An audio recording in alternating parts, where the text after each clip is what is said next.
અને પ્રતિષ્ઠા બંને રાખવી જોઈએ। આ આપણે ભાઈ શ્રી પુદુપા ઝાલામાંથી શીખ લેવી જોઈએ અને આજના કાર્યક્રમમાં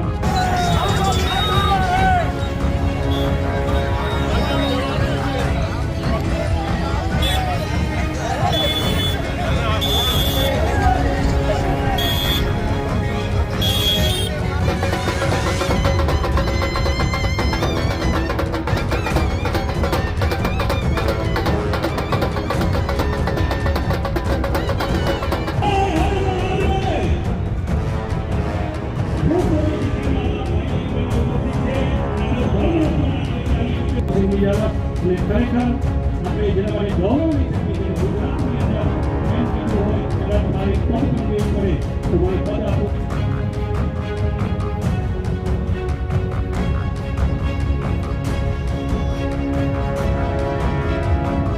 ગોદમાં બીમાર પડે ત્યારે એના પુત્રને પત્ર લખે છે કે બેટા હવે મારા અંતિમ દિવસો છે, તું ઘરે આવી ગયા તો સારું। અને દીકરો છે જે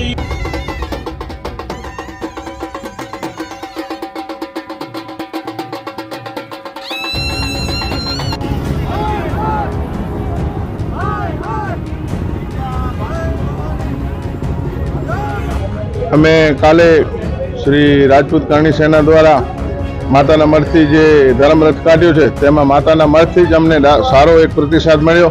દરેક સમાજના લોકો ત્યાં આવી અને અમને આ રથને સમર્થન કર્યું છે અને ભારતીય જનતા પાર્ટીને કચ્છમાંથી જાકારો આપવા માટે સૌએ સંકલ્પ લીધો છે અને અમને સૌએ વચન આપ્યા છે।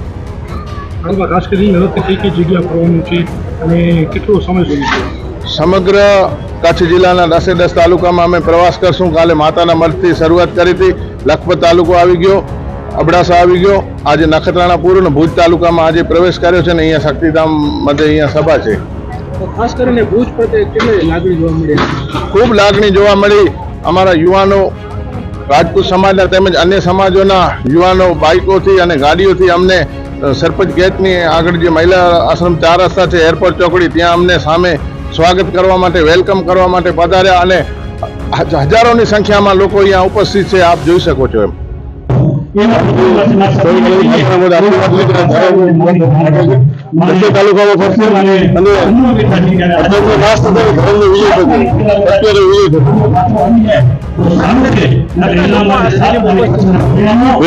તાલુકામાંથી ઉપસ્થિત અત્યારે તમે જોયું કે લગભગ 1000 ગાડીઓ બાઇક હશે। હરેક જિલ્લામાં આવી રીતે રથ નીકળ્યો છે। અન્ય સમાજોમાંથી કેવો પ્રતિસાદ મળ્યો છે? દરેક સમાજ, માલધારી સમાજ, મુસ્લિમ સમાજ, ભાનુશાલી સમાજ, દરેક સમાજ, ચારણ સમાજ દરેકને સપોર્ટ આપ્યો છે અને દરેકનો પ્રતિસાદ સારો છે કે ભાઈ સત્યનો વિજય છે, સત્ય માટે બધા તૈયાર છે। અમારી સાચી લડાઈ છે, હકની લડાઈ છે, એટલે બધાનો સાથ છે।